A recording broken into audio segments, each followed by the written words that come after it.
Saludos, semillas estelares. Y no semillas. Como yo ya conseguí quién soy y por qué estoy aquí, lo encontré dentro de mí, despertando espiritualmente. Ahora lo busco afuera. Y resulta que afuera está la verdad también. Buscando afuera sin tanto buscar, encontré una parte de esa verdad. Así que voy a subir ese video para que ustedes lo vean. Porque esto viene desde hace mucho tiempo atrás. Muchos nos preguntamos, ¿y dónde está el inframundo? Pues vivimos en ese inframundo. ¿Dónde está el infierno? Bueno, ya lo encendieron. Observen aquel lado, del lado de allá. Y verás que ya encendieron el fosforito. Encendieron el infierno. Nosotros los latinos aquí en Latinoamérica estamos, la mayoría están dormidos. No se dan cuenta quiénes son los controladores. De allá están, los de aquel lado. Allá están los controladores. Allá están los dioses, haciendo de la suya, haciendo desmadres. Yo solo les muestro parte de esos controladores, los que controlan la humanidad. Y encontré ese video. Yo corté una parte para mostrarles una parte, pero después subiré ese video completo. ¿Ok? Namaste.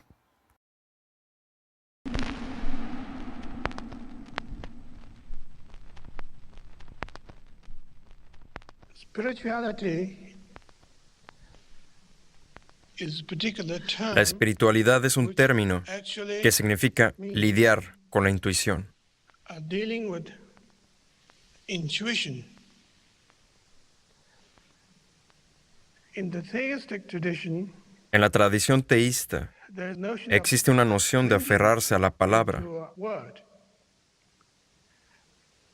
A certain act is regarded as Ciertos actos se pueden ver como desagradables to a o divine agradables principle. a los principios divinos, Certain act is regarded as a la pleasing divinidad o como sea. for the divine, whatever.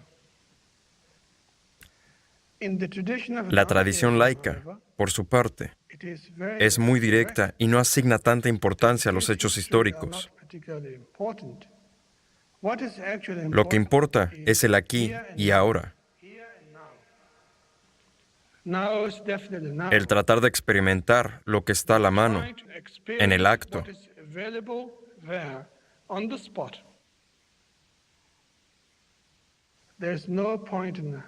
Es inútil pensar que existe un pasado que se puede aplicar al presente.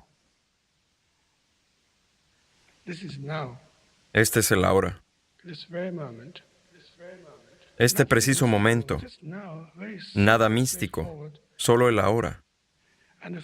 Así de sencillo. De esa inmediatez del ahora. Sin embargo, surge un sentido de inteligencia que está en constante interacción con la realidad, acto tras acto, sin cesar. Experimentamos una fantástica precisión siempre, pero cuando le tenemos miedo a la hora, buscamos refugio en el pasado o en el futuro. Si nos fijamos en los recursos que existen en nuestras vidas y las decisiones que aquellos implican, ninguna debería ver como buena o mala por sí misma. Todas las experiencias que vivimos son sin condiciones, sin etiqueta diciendo, esto está mal, esto está bien. Las experimentamos, pero no atendemos a ellas debidamente.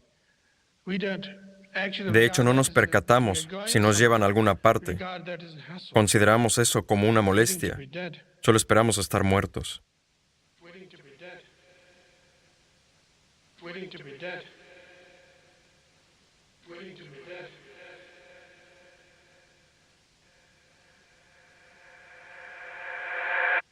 That's the problem. Y aquí está el problema. That is not trusting the now. El hecho de no confiar en el ahora, That what is en la actually experiencia que estamos experienced viviendo, now, possessed negando que el ahora es algo muy poderoso, It is so powerful tan poderoso, that we can't de hecho que no podemos hacerle frente. Therefore, we have to borrow from Por the tanto, past prestamos del and invite the pasado future. e invitamos al futuro todo el tiempo. And maybe that's why we seek Quizás religion. esa es la razón por la que buscamos una Maybe religión. that's why we Quizás esa es la razón por la que marchamos en las calles. Maybe that's why we Quizás esa es la razón por la que nos quejamos de la sociedad. Maybe Quizás that's es la why razón por la que we votamos vote por un presidente u otro. It's quite ironical. Es algo irónico, Very funny indeed. hasta divertido.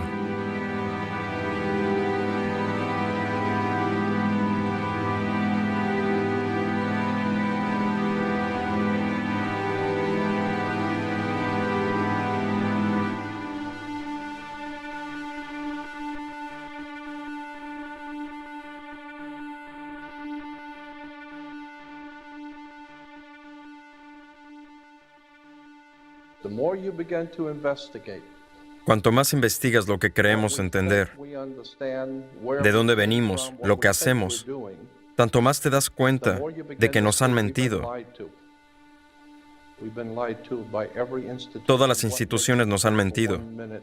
¿Qué te hace pensar que la institución religiosa es la única que nunca lo hizo? Las instituciones religiosas están involucradas en esta mentira más que nadie. Y fueron puestas ahí por la misma gente que nos dio el gobierno. La educación corrupta, los carteles de bancos internacionales. Fuimos desviados de la verdad y de la presencia divina en el universo que los hombres llaman Dios. No sé lo que es Dios, pero sé lo que no es. De todos modos, hay que estar dispuesto a llegar al fondo de la verdad, asumir donde pueda conducir y a quién nos pueda llevar. Mientras más te educas, mientras más entiendes de dónde vienen las cosas se vuelven más obvias y empiezas a ver mentiras por todos lados. Tienes que saber la verdad, buscar la verdad, y la verdad te liberará. Debe parecerles difícil a los que han aceptado la autoridad como verdad, en lugar de ver la verdad como autoridad. Jay Massey, egiptólogo.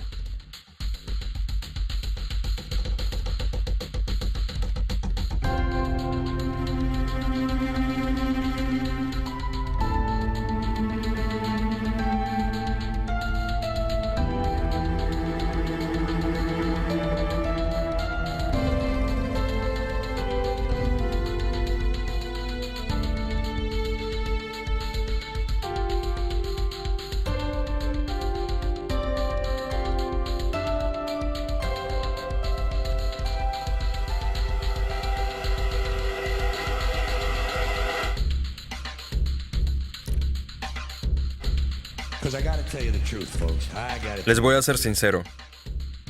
Les voy a decir cómo están las cosas.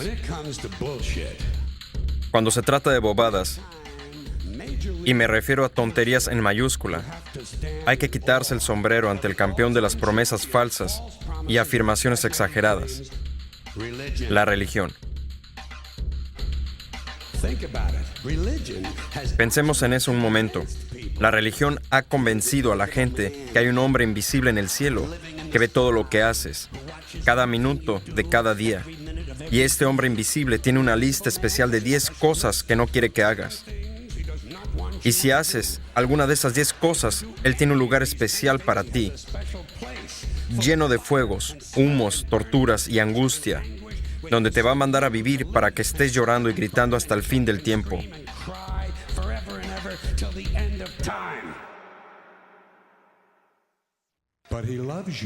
Pero Él te ama.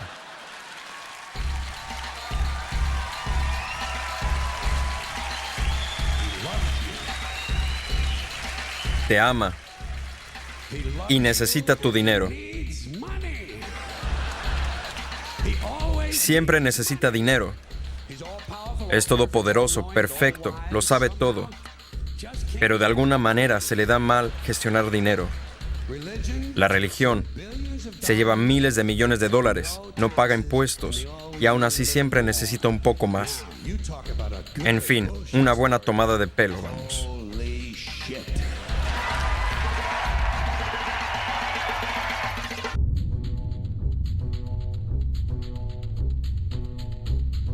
Parte 1.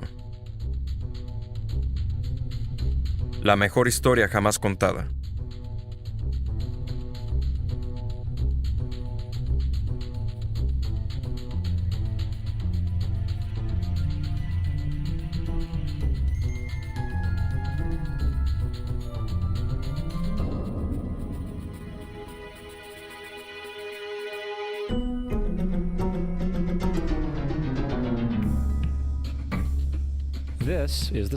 Este es el Sol.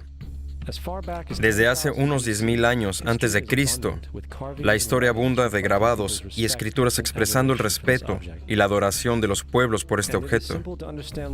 Y es fácil de entender por qué, ya que el sol sale todas las mañanas, trayendo consigo visión, el calor, la seguridad, salvando al hombre del frío y de la ciega oscuridad, llena de predadores nocturnos. Los pueblos antiguos entendían que sin el sol no hay ni cosechas ni la vida en el planeta como tal. Esta conciencia hizo del Sol el objeto más venerado de todos los tiempos, seguido por las estrellas. A través de la trayectoria de las estrellas, los antiguos reconocían y anticipaban a largo plazo eventos tales como los eclipses o las lunas llenas. A su tiempo catalogaron a grupos celestiales en lo que hoy conocemos como constelaciones. Esa es la cruz del zodiaco, una de las imágenes conceptuales más antiguas de la historia de la humanidad. La cruz sigue de una manera figurativa el paso del Sol a través de las 12 constelaciones a lo largo del año, pero también refleja los 12 meses, las 4 estaciones y los solsticios y equinoccios. El término zodiaco se relaciona con el hecho de que las constelaciones suelen ser antropomorfizadas o personificadas como figuras o animales. En otras palabras, las primeras civilizaciones no solo seguían al Sol y las estrellas, sino también los personificaban a través de mitos elaborados, incluyendo sus movimientos y relaciones. El Sol, con sus cualidades de dar y nutrir la vida, fue personificado como un representante del Creador no visto, el Sol de Dios, la luz del mundo o el salvador de la humanidad, de la misma manera que las 12 constelaciones correspondían a los lugares del viaje solar, siendo identificadas con nombres casi siempre haciendo referencia a los elementos de la naturaleza que se sucedían en el tiempo, tales como Acuario, el que trae las lluvias de la primavera. Este es Horus, el dios del sol que fue un objeto de culto en Egipto cerca de 3.000 años antes de Cristo. Horus es el sol antropomorfizado y su vida es una serie de mitos alegóricos relacionados con el movimiento del sol en el cielo. Gracias a los viejos jeroglíficos, hoy sabemos mucho de este Mesías solar. Horus, siendo el mismo el sol o la luz, tiene un enemigo llamado Set, la personificación de la oscuridad o la noche. Cada mañana Horus le ganaba a Set en la batalla, mientras que al atardecer era Set quien vencía a Horus y lo mandaba al bajo mundo. Cabe mencionar que la lucha entre la oscuridad y la luz, o entre el bien y el mal, es una de las dualidades mitológicas más extendidas que siguen presentes en varios contextos hasta el día de hoy.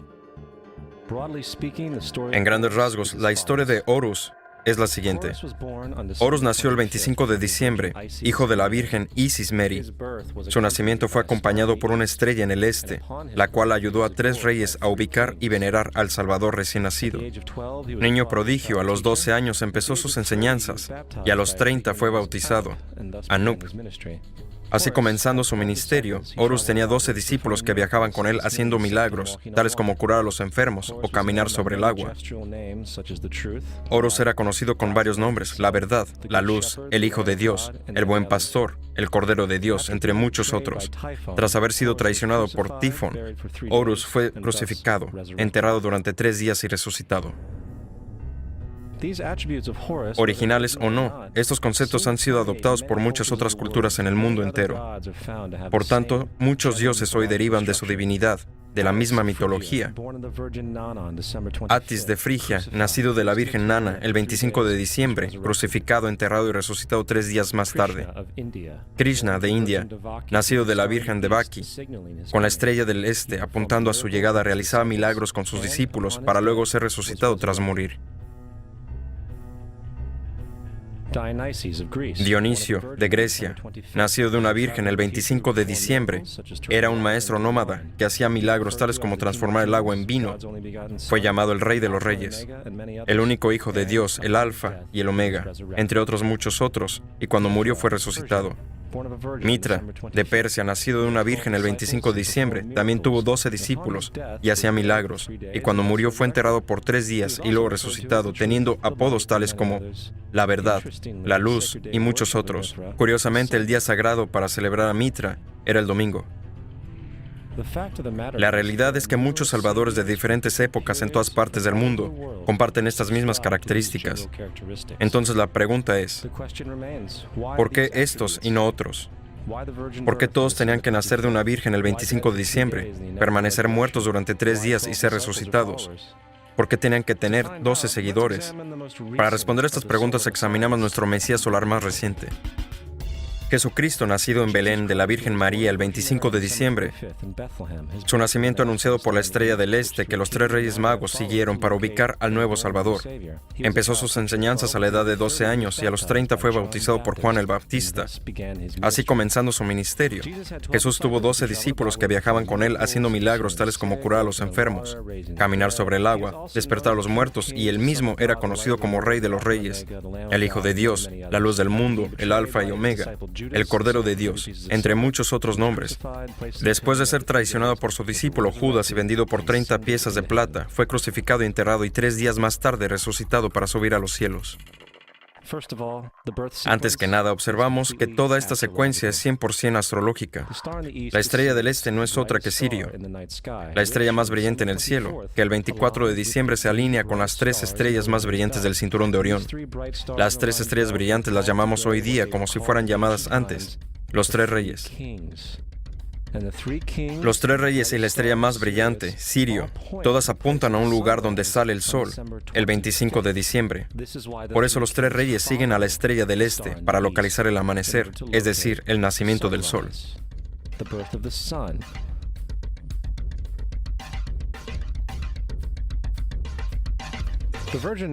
La Virgen María es la constelación de Virgo, lo que significa virgen en el latín.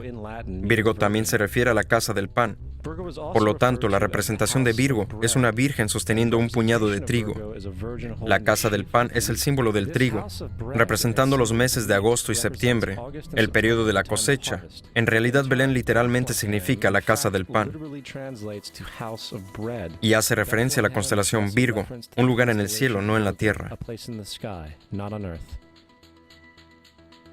Existe un otro fenómeno bien curioso que ocurre cerca del 25 de diciembre, en el solsticio de invierno. Del solsticio de verano al de invierno, los días se hacen más cortos y fríos. Mirando desde el hemisferio norte, el sol parece moverse hacia el sur, haciéndose cada vez más pequeño y escaso. Para los antiguos, el acortamiento de los días y el acabo de las cosechas, cuando se acercaba el solsticio de invierno, simbolizaba el proceso de morir. Era la muerte del sol. El 22 de diciembre el sol llega a su muerte, cuando tras desplazarse continuamente durante 6 meses, termina su trayecto en el lugar más bajo en el cielo. Ahora sucede algo curioso. El sol deja de moverse hacia el sur, por lo que parecen ser 3 días. Durante estos 3 días de descanso, el sol está en la vecindad de la constelación de la Cruz del Sur, o Crux. Después de esta pausa, el 25 de diciembre, el sol vuelve a moverse 1 grado, esta vez hacia el norte, anunciando con esto días más largos, más cálidos. En fin, la primavera. De ahí viene lo de morir en la cruz, estar muerto durante 3 días y luego nacer otra vez. Es por esto que Jesús y muchos otros dioses del sol comparten la crucifixión, los 3 días de muerte y el hecho de resucitar. Es el trayecto del sol mismo antes de tomar el rumbo hacia el hemisferio norte para traer la primavera y por tanto la salvación. Sin embargo, no se celebra la resurrección del sol hasta el equinoccio de primavera o Pascuas. Esto se debe al hecho de que solo entonces, cuando Él vence la malvada oscuridad, cuando los días se hacen más largos que las noches y aparecen las condiciones revitalizantes de la primavera. Ahora, el más obvio de todos los símbolos astrológicos acerca de Jesús son los 12 apóstoles, pues son simplemente 12 constelaciones del zodiaco, a través de las cuales viaja Jesús, es decir, el Sol. De hecho, el número 12 aparece muchas veces a lo largo de la Biblia.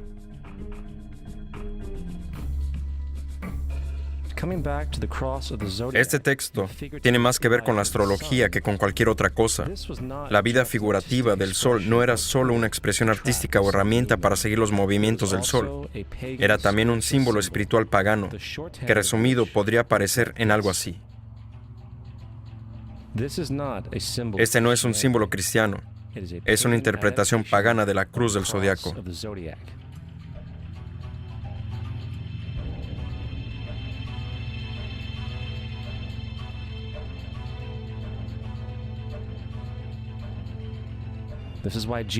Es por eso que Jesús en las primeras artes secretas se mostraba con la cabeza sobre la cruz, debido a que Jesús es el Sol de Dios, la luz del mundo, el Salvador levantado, el que vendrá nuevamente, como lo hace cada mañana, la gloria de Dios, que defiende al mundo de la oscuridad, el que renace cada mañana y puede verse viniendo entre las nubes, alto en el cielo, con su corona de espinas o rayos solares. With his crown of thorns or sun rays.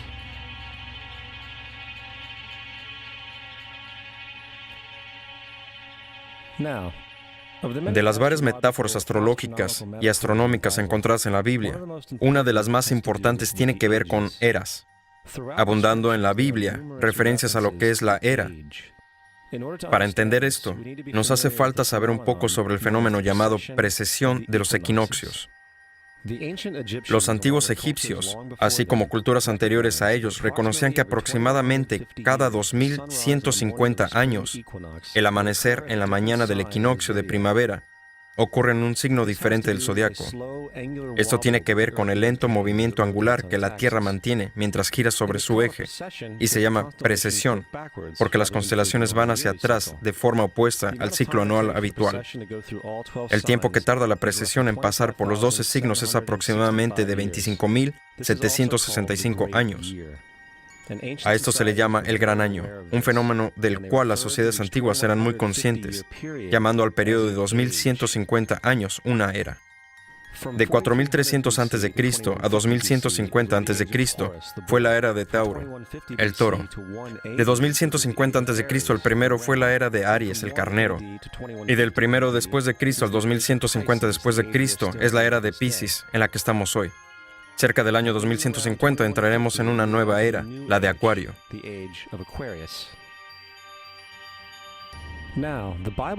La Biblia refleja en grandes rasgos un movimiento simbólico a través de las tres eras, mientras anuncia una cuarta. En el Viejo Testamento, cuando Moisés baja del monte Sinaí con los 10 mandamientos, se enfada al ver a su gente venerando un becerro de oro, tanto que de hecho destroza las placas de piedra y obliga a su gente a matarse entre sí para purificarse.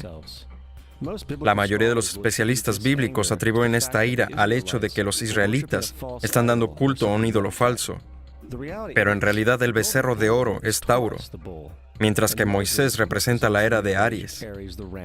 Es por eso que los judíos hasta hoy en día suenan el shofar.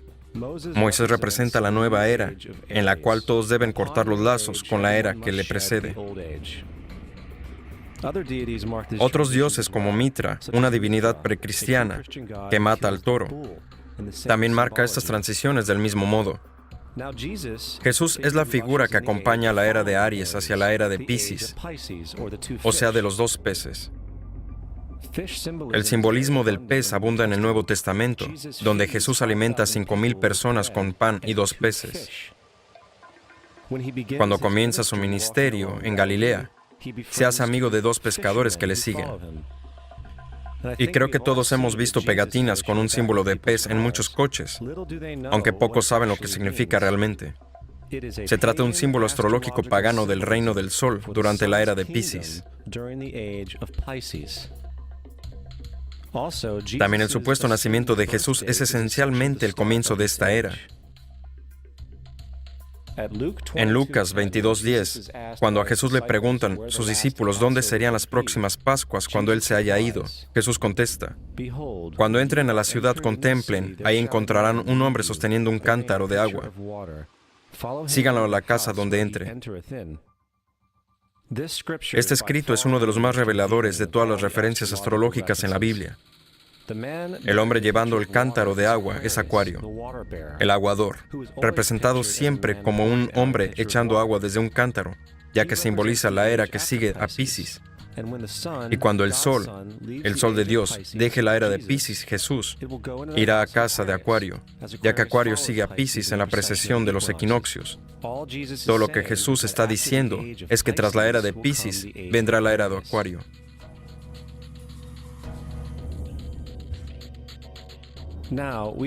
Todos hemos oído hablar acerca del final del tiempo y del fin del mundo. Aparte de la representación caricaturesca del libro de las Revelaciones, la fuente principal de esta idea viene de Mateo 28:20, donde Jesús dice: estaré contigo hasta el fin del mundo. Sin embargo, en la versión del Rey James, mundo es una traducción errónea. Entre otras malas traducciones que hay ahí, la palabra correcta es aeon, que significa era. Estaré contigo hasta el fin de la era. Lo cual es cierto, ya que la personificación pisciana de Jesús terminará cuando el sol entre a la era de Acuario. Todo el concepto del fin del tiempo y del fin del mundo es una alegoría astrológica mal interpretada. Pero ¿cómo decírselo a unos 100 millones de personas en Estados Unidos que creen que se acerca el fin del mundo? Más aún, el personaje de Jesús como híbrido literario y astrológico es más bien un plagio del dios del sol egipcio, Horus. Por ejemplo, grabadas hace alrededor de 3.500 años en las paredes del templo de Luxor, hay imágenes de la Anunciación, la concepción inmaculada, el nacimiento y la veneración de Horus. Las imágenes comienzan con Tao, anunciando a la Virgen Isis, que concebirá a Horus. Luego el Espíritu Santo Nef impregna a la Virgen. Y después viene el alumbramiento y la veneración. Esta es exactamente la historia de la concepción milagrosa de Jesús. De hecho, las similitudes entre la religión egipcia y cristiana son asombrosas.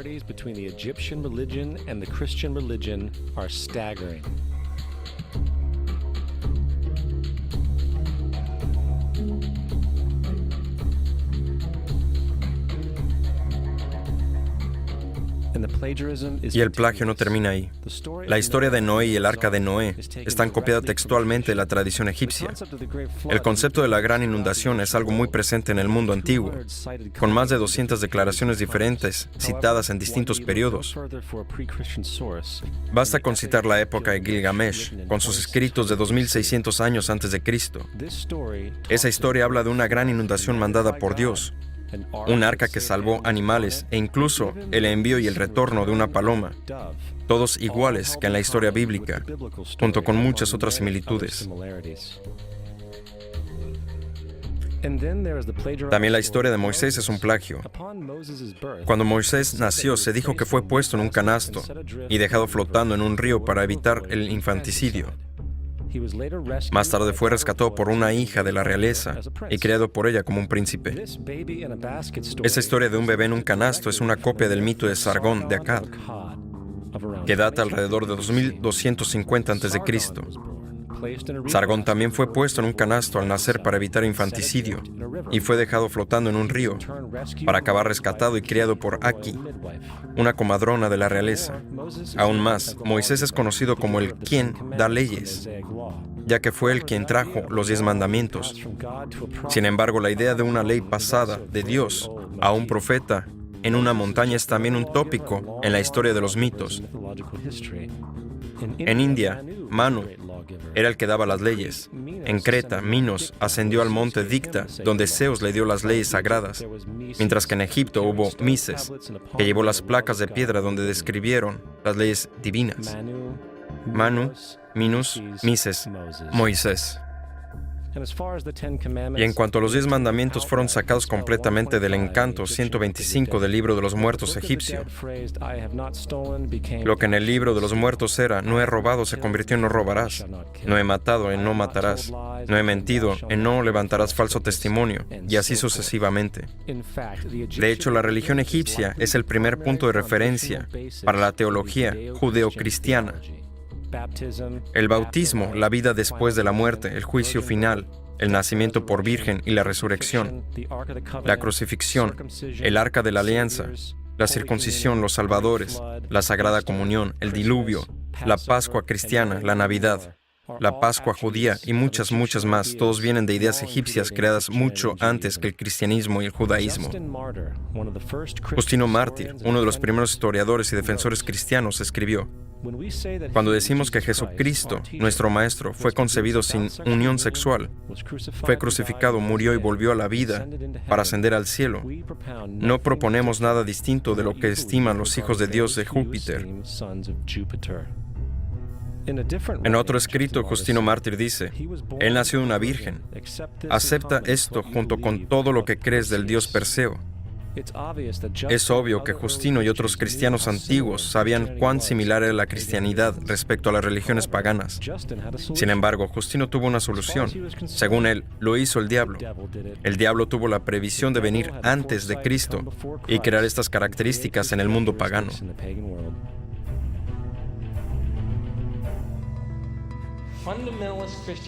La cristianidad fundamentalista es algo fascinante. Esa gente cree que el mundo se creó hace 12,000 años. Un día le pregunté a uno de ellos: entonces, ¿qué pasa con los huesos de dinosaurios? Y me contestó: ¿qué huesos? Dios los puso ahí para probar nuestra fe.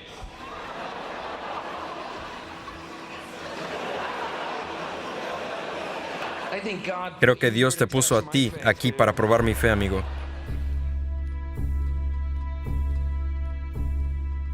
La Biblia no es nada más que un híbrido literario astroteológico, como casi todos los mitos religiosos anteriores. De hecho, el tema de transferencia de atributos de un personaje a otro se puede encontrar en la Biblia misma. En el Viejo Testamento, esta es la historia de José. José fue un prototipo de Jesús. José tuvo un nacimiento milagroso. Jesús tuvo un nacimiento milagroso. José tenía 12 hermanos. Jesús tenía 12 discípulos. José fue vendido por 20 piezas de plata. Jesús fue vendido por 30. El hermano Judas sugirió la venta de José. El discípulo Judas sugirió la venta de Jesús. José comenzó su trabajo a la edad de 30 años, igual que lo hizo Jesús. Los paralelismos no paran ahí.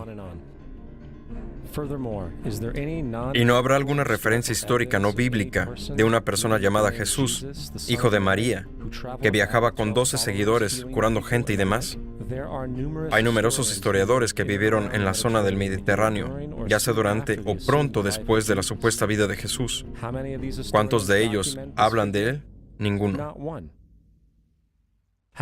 Sin embargo, para ser justos, no significa que defensores del Jesús histórico no hayan sostenido lo contrario. Plinio el joven Suetonio y Tácito son los primeros 3. Cada una de sus menciones consisten en solo unas pocas oraciones, en el mejor caso, y solo se refieren al Christus, o sea, al Cristo, que de hecho no es un nombre, sino un título que significa el elegido. La cuarta fuente es Josefo, y hace cientos de años fue comprobado que se trata de una falsificación. Lamentablemente, aún hoy se le cita como cierta. Es de suponer que un tipo que se levantó de los muertos y ascendió al cielo delante de todo el mundo y realizó la cantidad de milagros que se le atribuyen, hubiese cobrado más presencia en el registro histórico. No lo hizo porque, una vez examinadas las pruebas, hay una probabilidad muy alta que la figura conocida como Jesús ni siquiera existió. La religión cristiana es una parodia de la adoración del sol, en la cual pusieron a un hombre llamado Cristo en el lugar del sol, y lo adoran como originalmente adoraron al sol. Thomas Paine, 1737-1809. No queremos ser crueles, pero sí justos. No queremos causar sentimientos dolorosos, pero sí queremos ser académicamente correctos en lo que entendemos y sabemos como cierto. La cristianidad no está basada en verdades, sino es nada más que una historia romana desarrollada con fines políticos. developed politically. La realidad es que Jesús fue una deidad solar de la secta cristiana agnóstica, y como todos los otros dioses paganos es una figura mítica. Fue el sistema político el que se buscó desarrollar la figura de Jesús para controlar la gente. Por el 325 después de Cristo en Roma, el emperador Constantino convocó al Consejo de Nicea. Fue durante esta reunión que las doctrinas cristianas políticamente motivadas fueron establecidas y donde empezó la larga historia de derramamiento de sangre cristiano y del fraude espiritual. Durante los siguientes 1600 años, el Vaticano mantuvo un control político sobre toda Europa, conduciéndola a periodos tan tristes como la Edad Oscura o episodios tan vergonzosos como las Cruzadas o la Inquisición.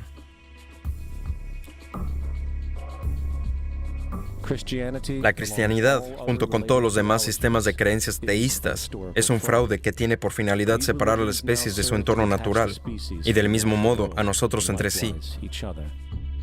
Apoyando la ciega sumisión a la autoridad, reduce la responsabilidad humana al hecho de que Dios lo controla todo, pudiendo así justificar crímenes horribles en nombre de la búsqueda divina. Peor aún, otorga más poder a los que conocen la verdad, pero utilizan el mito con el fin de manipular y controlar a las sociedades. El mito religioso es el mecanismo más poderoso jamás creado y sirve como terreno psicológico donde pueden prosperar otros mitos.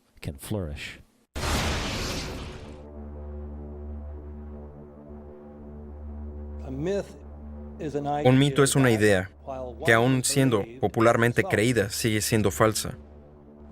En su sentido más profundo, es decir, religioso, el mito sirve como una historia que orienta y conmueve a la gente. El foco del mito no es la relación de la historia con la realidad, sino con la función. Una historia no puede funcionar a menos que sea creída por la comunidad o la nación. No es tema de debate que algunos tengan el mal gusto de cuestionar la veracidad de la historia sagrada.